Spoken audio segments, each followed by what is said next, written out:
안녕하세요. 저는 결혼을 앞두고 있던 30대 후반의 여성입니다. 원래는 결혼 생각이 없었는데 뒤늦게 남편을 만나 결혼을 계획하게 되었어요. 늦게 만난 만큼 남들보다 더 행복하게 살고 싶었고 남편과 제가 백년해로 할 줄 알았습니다. 하지만 남편의 충격적인 정체에 저는 결국 이 결혼 생활에 종지부를 찍을 수밖에 없었어요. 중소기업에서 격리로 15년 일을 했습니다. 집에 돈이 없어서 대학은 진학하지 못했어요. 제 밑으로 남동생 둘이나 있었거든요.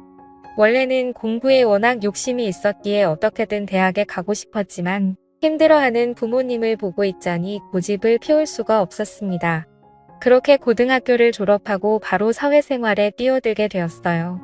솔직히 격리로 일하며 벌었던 돈 대부분은 다시 친정으로 들어갔습니다. 친정아버지는 몸이 안 좋으셨고 불행인지 다행인지 남동생들은 공부를 잘했기 때문에 학비단 못하 계속해서 돈이 필요했거든요. 그래도 그 점에 있어서 한 번도 불만을 갖거나 불평을 해본 적은 없습니다. 제 성격이 그래요. 실은 소리한다고 상황이 어떻게 달라지는 것도 아닌데 뭐로 해서 주변 사람들 마음까지 아프게 하나 싶은 거죠. 하지만 살다 보니 때로는 그렇게 해야 하는 경우도 있더라고요. 제가 아프다 소리를 안 하면 다들 제가 괜찮은 줄 아니까요. 아무튼 그렇게 일만 하다 보니 연애도 제대로 못 해보고 나이가 35을 넘어갔습니다. 그나마 간간히 들어오던 소개 자리도 35이 넘어가니 거의 끊기다시피 했고요. 그런 와중에도 사람들은 저한테 왜 결혼 안 하냐, 시집 안 가냐 물어봤자 답도 없는 질문을 해대니 너무 스트레스를 받았습니다. 결국 공황장애 진단을 받고 회사를 그만뒀습니다. 그때 처음으로 제 자신을 위해 시간을 쓰게 되었어요. 다행히 동생 둘 다 누나에 대한 고마움을 아는 녀석들이라서 자기들이 도와줄 테니 당분간 아무런 걱정하지 말고 누나만의 시간을 가지라 하더군요. 친정부모님도 그동안 제가 애 많이 썼다 해주셨고요. 알아달라고 했던 일은 아니지만 그래도 가족들이 제 희생을 알아주고 인정해주니 큰 위로가 되었습니다. 그렇게 저는 회사를 관두고 공부를 시작했습니다. 현실적으로 대학교를 가기는 어려웠기에 공무원 시험을 준비했어요. 그리고 다행히 1년의 수험생활 끝에 합격을 하게 되었습니다. 다른 사람들은 공무원 합격을 했을 때 어떤 감정을 느끼는지 모르겠지만 전 드디어 혼자 살아도 괜찮다, 이제 걱정이 없다 뭐 그런 생각을 했습니다. 이 시기에는 이미 결혼에 대한 미련이 없었거든요.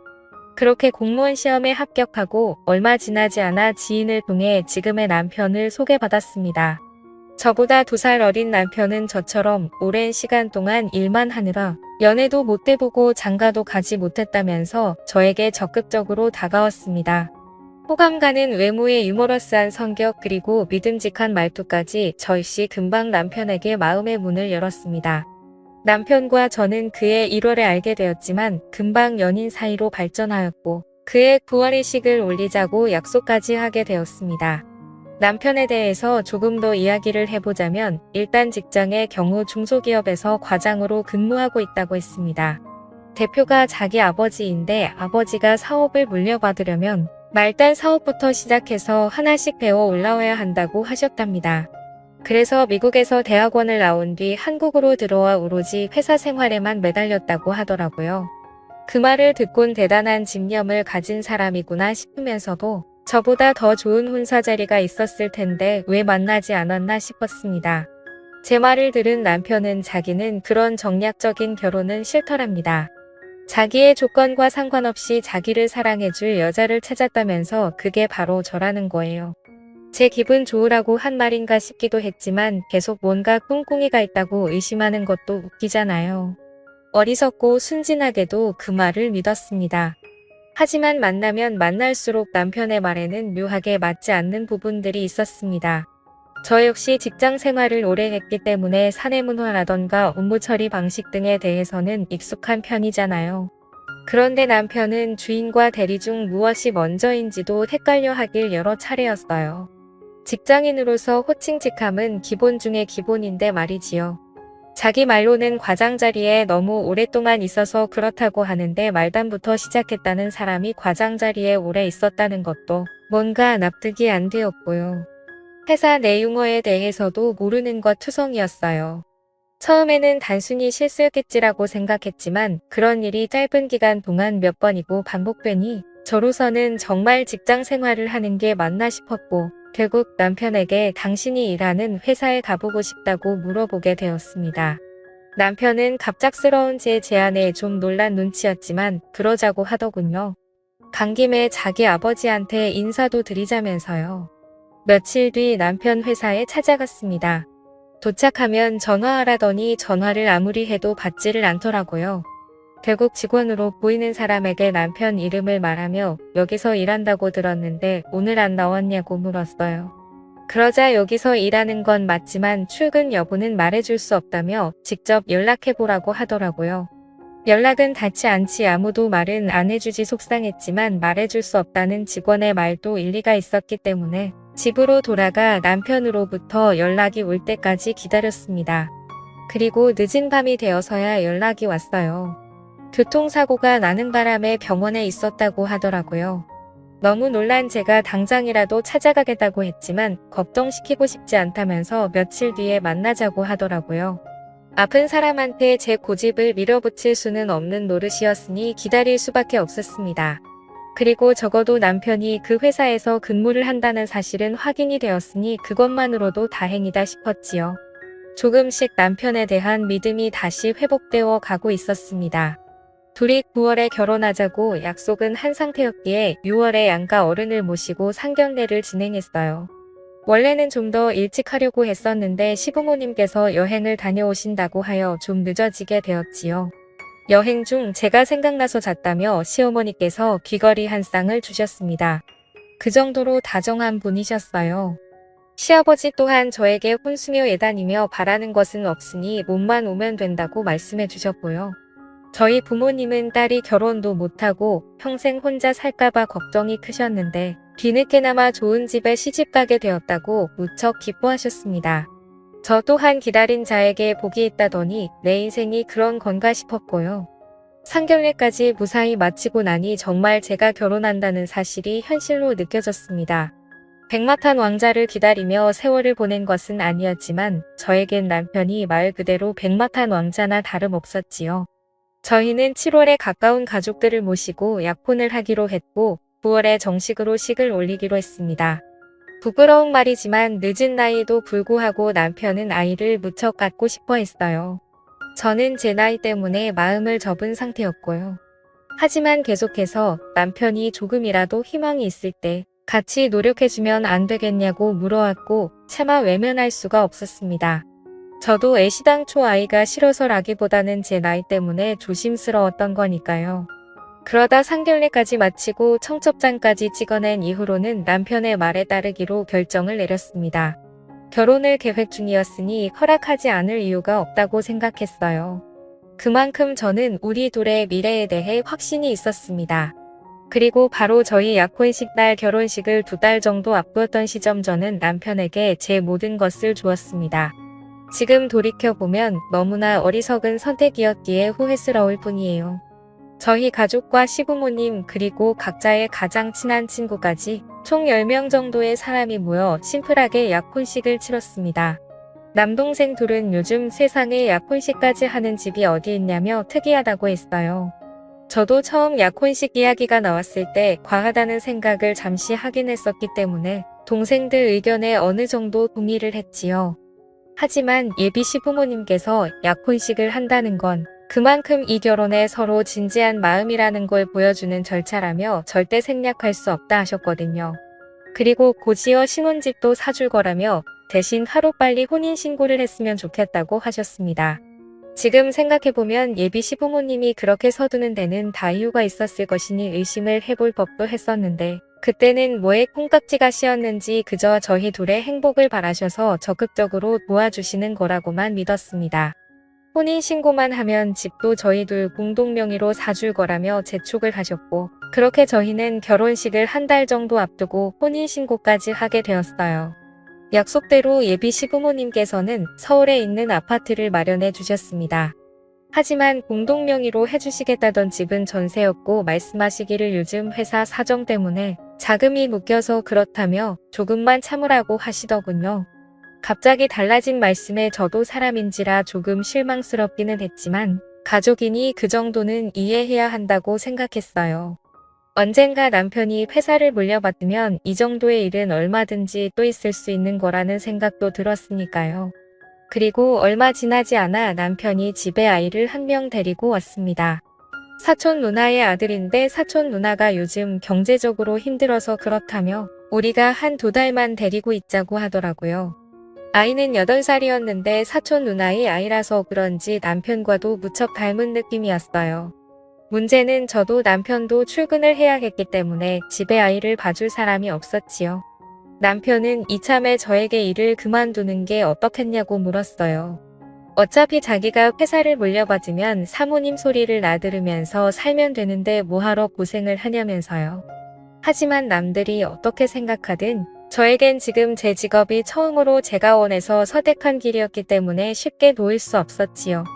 그래서 그때 처음으로 남편과 시부모님의 말을 싫다고 했습니다. 시아버지는 저에게 실망이라고 하셨고 시어머니도 마음에 들어하지 않으시는 눈치였지만요. 그런 이유로 남편이 낮에는 시어머니께서 아이를 봐주시고 저녁에는 저희가 데려와서 보고 그렇게 되었습니다. 시어머니는 말끝마다 저에게 그렇게 해서 아이랑 정이 들겠냐며 혀를 차셨지만 전 솔직히 왜 이 아이랑 제가 정이 들어야 한다는 건지 납득이 되질 않았어요. 그러다 결혼식을 이틀 앞두고 그 이유를 알게 되었어요. 그날은 제가 평소처럼 출근을 했다 급격히 컨디션이 나빠져서 일찍 집에 오게 되었습니다. 옆자리에 있던 다른 직원이 저에게 혹시 임신한 거 아니냐며 일단 집에 가서 쉬라고 그러더라고요. 저도 그 무렵째 몸 상태가 의심가는 바가 있었기에 설마 싶어서 불이 나게 집에 오게 되었고요. 집에 다 와갈 때쯤엔 정신이 하나도 없어서 약국에 들리는 것도 깜빡하는 바람에 테스트기를 못 사왔습니다. 일단은 좀 누워서 쉬자 생각하고 안방에 누워 있었어요. 얼마나 누워 있었을까 현관문 열리는 소리가 나더라고요. 그리고는 곧 남편과 사촌 신우의 애 목소리가 들렸습니다. 그런데 애가 남편에게 아빠라고 부르는 거예요. 처음엔 당연히 제가 아파서 헛걸 들었다 생각했어요. 그런데 애가 계속 아빠 아빠 하고 부르니까 남편이 아빠라고 부르면 안 된다니까 집에서는 삼촌이라고 불러야지 이러는 거예요. 순간 등골에 소름이 쫙 끼치더라고요. 아빠라니 이게 무슨 소리인가 싶었어요. 제가 방문을 열고 나가 남편에게 물었습니다. 아빠라는데 그게 무슨 소리냐고요. 아무래도 제가 아프기도 했고 예민해진 탓에 목소리가 좀 높게 나갔어요. 그러자 애가 무서웠는지 또다시 아빠 저 아줌마 무섭다며 남편 뒤로 숨더라고요. 아이는 거짓말을 못하잖아요. 직감적으로 알아챌 수밖에 없었습니다. 사촌 신우의 애가 아니라 남편의 아이라는 것을요. 저는 그 뒤로 바로 남편의 혼인관계 증명서를 확인하였고 충격적인 사실을 알게 되었습니다. 총각인 줄 알았던 남편은 결혼 생활을 10년이나 했던 이혼남이었어요. 저는 그 사실을 알고선 그 자리에서 쓰러지는 줄 알았습니다. 제가 왜 나를 속였냐고 물으니 남편은 제 앞에 무릎을 꿇고는 아이 엄마가 재혼을 한다며 아이를 데려가라는데 자기는 도저히 혼자 키울 자신이 없었대요. 그런 와중에 저를 알게 되었는데 동생들을 위해서 그토록 오랫동안 환신했다는 사실을 듣고선 그렇다면 자기 자식도 친자식처럼 키워줄 거란 믿음이 생겼다나요. 그 말을 듣는데요. 억장이 무너지는 줄 알았습니다. 미뤄서 제 인생을 되찾았다고 생각했는데 그게 아니었으니까요. 남편은 바로 시부모님에게 연락을 드렸고 한두 시간도 채 되지 않아서 시부모님이 집으로 찾아오셨습니다. 시아버지께서는 이미 혼인신고까지 다 한마당에 어쩌겠냐며 저더러 이렇게 된 이상 마음 독하게 먹고 잘 살라고 하시는 거예요. 아버님께 어떻게 그런 말씀을 하실 수 있으시냐 물으니 내일 모레가 결혼식인데 그럼 없기라도 할 거냐고 내 나이에 그런 오점 만들어서 좋을 게 있겠냐고 오히려 저를 협박하시더군요. 그 와중에 시어머니는 당신이 미안하다며 이게 아니라는 걸 알면서도 두 남자를 말리지 못했다고 대신 평생 속죄하는 마음으로 저를 대할 테니 그냥 우리 원래 그랬던 것처럼 사이좋게 행복하게 살자 하셨습니다. 솔직히 말하면 화와 분노보다는 그냥 눈앞이 깜깜했습니다. 시아버지 말씀대로 결혼식이 내일 모레인데 혼인신고까지 다 한마당에 제가 무엇을 할 수 있을지 감이 안 오더라고요. 결국 시부모님이 돌아가시고 남편은 잠든 그 새벽에 미친 듯이 인터넷을 뒤졌습니다. 그리고는 혼인신고를 한 지 3개월 전이면 취소가 가능하다는 한 줄기 희망을 발견했어요. 저는 이튿날 아침 바로 변호사를 찾아갔습니다. 변호사는 사기로 인한 혼인신고인 만큼 취소가 가능할 거고 위자료도 받을 수 있을 거라며 저를 위로해 주었습니다. 남편 쪽 변호사는 남편이 저를 너무 사랑해서 사실을 밝히지 못했을 뿐 속이려는 의도는 없었다며 혼인 취소는 불가능하다고 주장했습니다. 하지만 결국 재판부에서 제가 입은 경제적 정신적 피해와 고통을 인정하여 저에게 위자료 2천만 원을 지불하라는 판결을 내려주셨어요. 결국 저는 지옥의 문턱에서 다행히 빠져나올 수 있었습니다. 남편은 그 이후로도 저에게 그래도 저를 사랑했던 마음만큼은 진심이었다며 잘 생각해보고 다시 돌아와 달라고 했습니다. 하지만 저도 남편을 진심으로 사랑했었기에 더욱 돌아갈 수 없었습니다. 더 이상 그 무엇도 믿을 수 없었으니까요. 이 모든 사실들을 알게 된 제 두 남동생은 붕괴했고 동시에 자기들 때문에 제가 인생에서 너무 많은 것을 놓치고 희생하며 산 것에 대해 눈물을 보였습니다. 친정 부모님도 한숨만 내쉬면서 능력 없는 당신들 탓이라고 미안하다 하셨고요. 그런 가족들의 모습을 보는 건 남편과 헤어지는 것보다 훨씬 더 가슴 아프고 속상한 일이었습니다. 벌써 1년도 더 된 이야기라서 지금은 마음이 많이 편해진 상태입니다. 죽을 만큼 매달리던 남편도 소문에 의하니 어떤 여자를 만나 결국 재혼에 성공한 것 같더군요.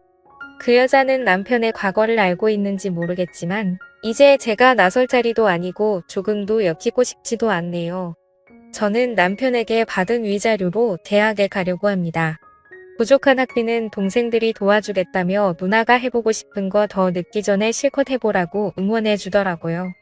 제 인생에 어쩌면 남편이나 결혼 같은 건 없을지도 모릅니다. 하지만 늦게나마 이렇게 제가 가고 싶던 그 길을 갈 수 있음에 감사한 마음입니다. 욕심내지 않고 작은 것들에 감사하며 살다 보면 또 좋은 날이 오지 않을까요? 감사합니다. 다음 사연입니다. 전 남편이 바람나서 홀로 아기 키우며 외벌이 하고 있는 20대 여자입니다. 유책이 저한테 있어서 헤어진 게 아닌데 자꾸 동창이나 동네 친구들에게 제 탓을 하며 불쌍한 척을 하는 전 남편을 어떻게 해야 하는지 조언을 얻고자 너무 답답해서 사연을 보내게 되었어요. 동창과 동네 친구들 이야기는 전 남편과 저는 동갑의 같은 동네에서 지낸 친구였어요. 전 남편이 초등학교에서 유명했던 운동선수여서 알만한 친구들은 다 알고 있고요. 건너 친구들도 서로 다 아는 사이인데 결혼할 때도 다 친구들이 서로서로 알고 있어서 편했었는데 이렇게 됐구나 하니까 마냥 편하지는 않네요. 아니 근데 그런 친구들에게 제가 자기를 잡아먹었다고 마냥 집착 저는 여자 이야기를 하고 다니네요.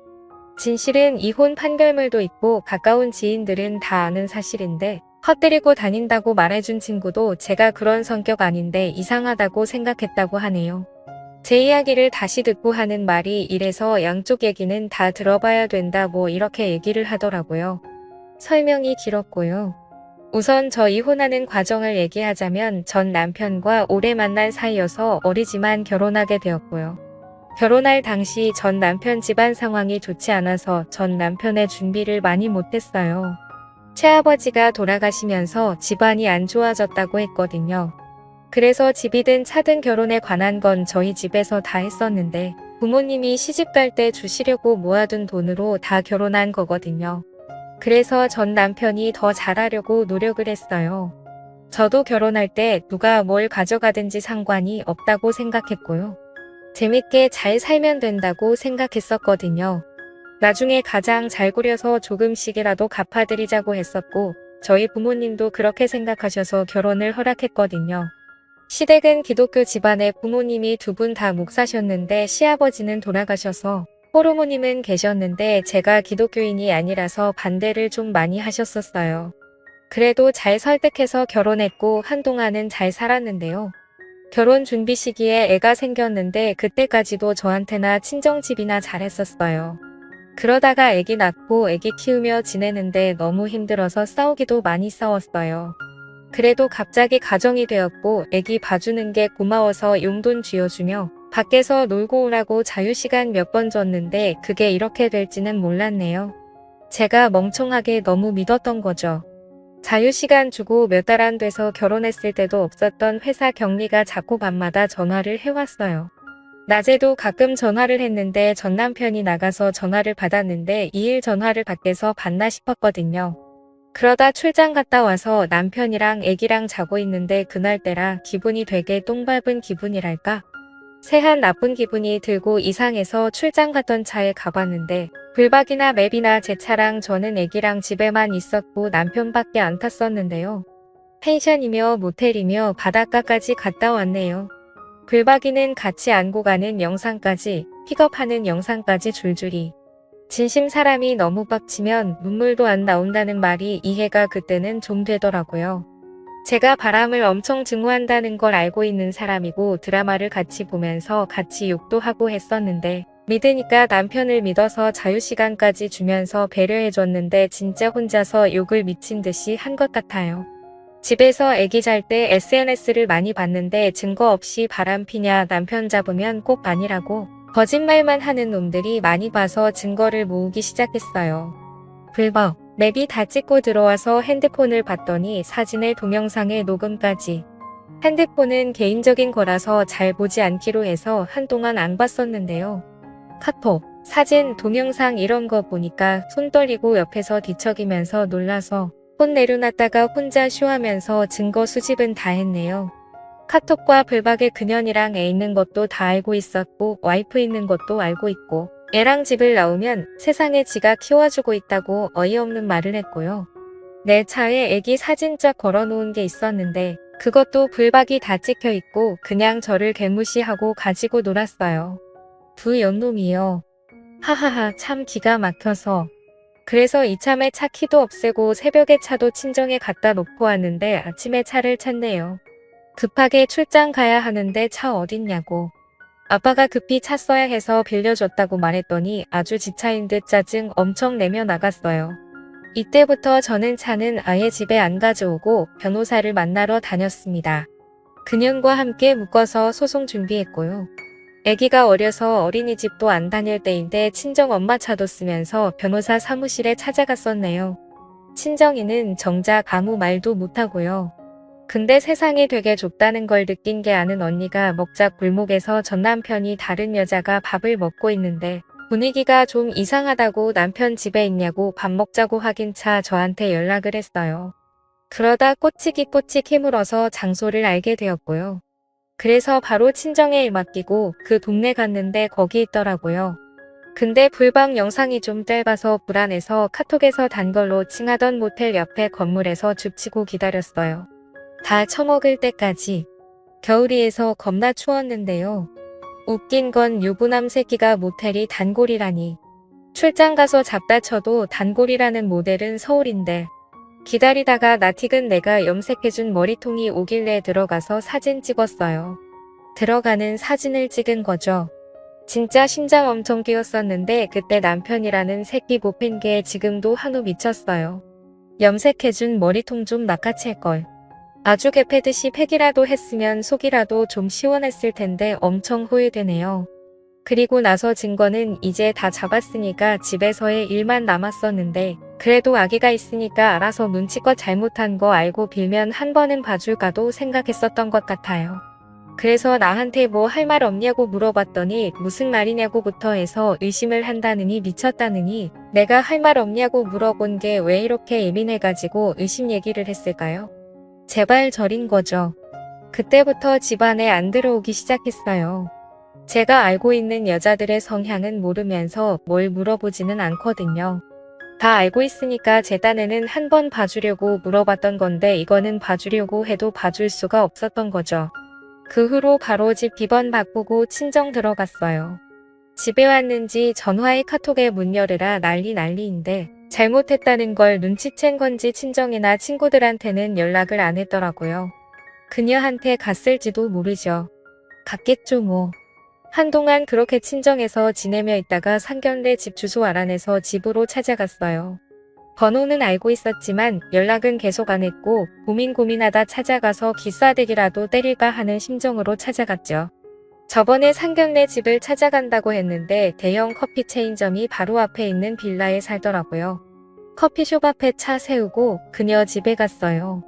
그녀와 만날 겸 늦은 저녁에 갔는데 엄마가 안 계셨어요.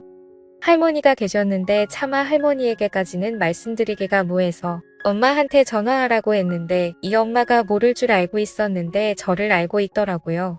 얘기했나봐요 인연이. 뭐 땡땡 오빠 와이프 오셨어? 엄마 어디야? 아니 와이프가 있는 남자를 만나는데 왜 태어나기에 있으신 건지 그런데 대답이 기가 막히고 코가 막혔어요.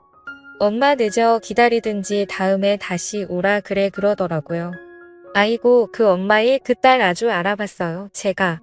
이게 말이야 방구야 왜 내가 다시 와야 하는지. 그래서 그녀 옆에서 상황 파악이 안 되시네요. 왜 제가 기다려야 하나요?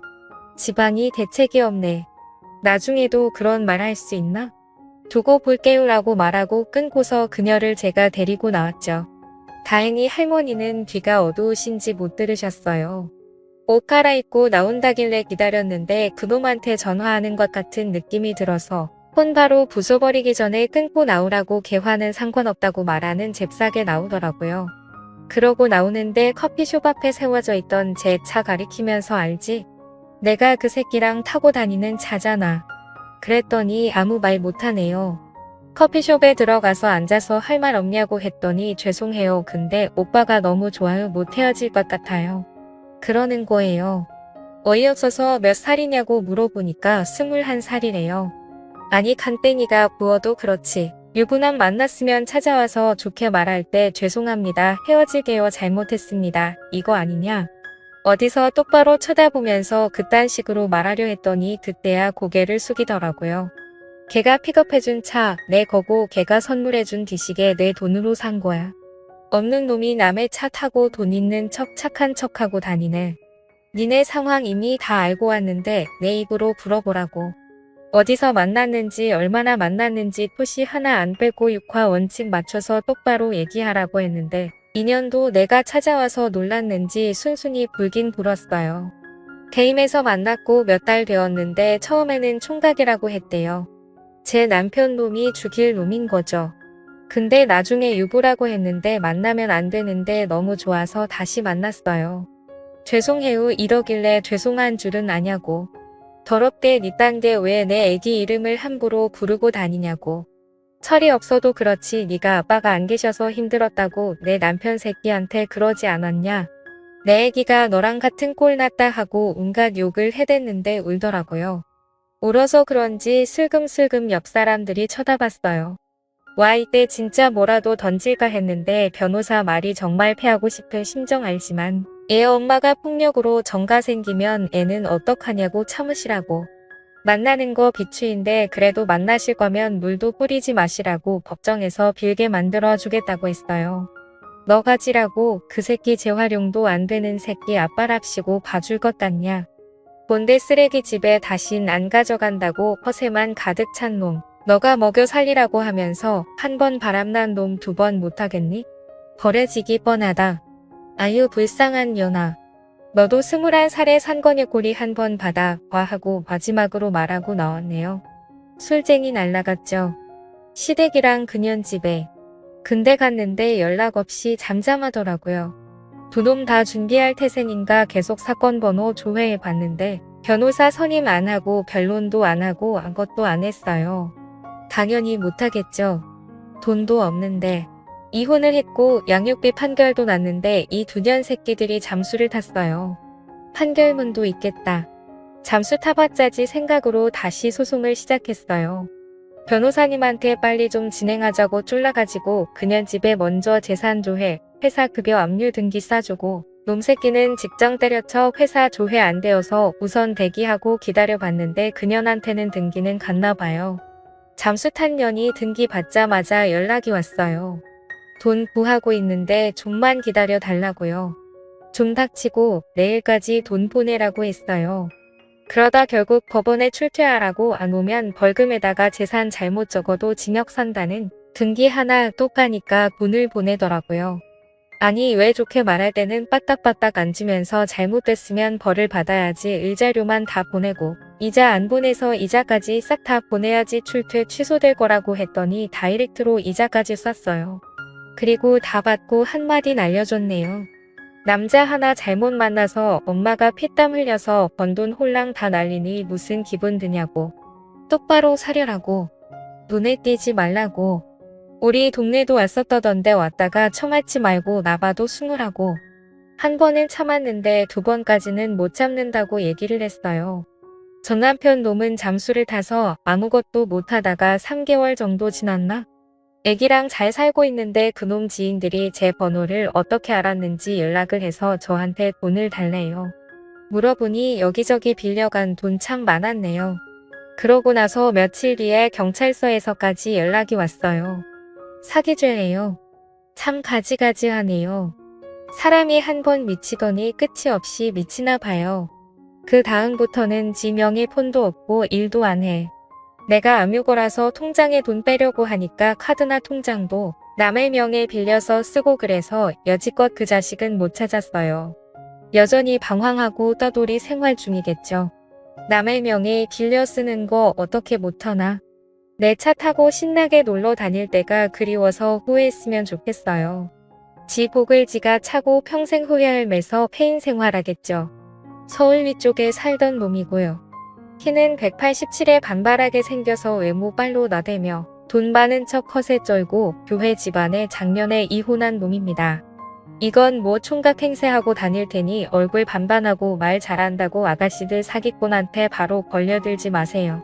저는 아직 젊고 일찍 쓰레기 버린 거 다행으로 생각하고 꿋꿋하게 잘 살겠습니다.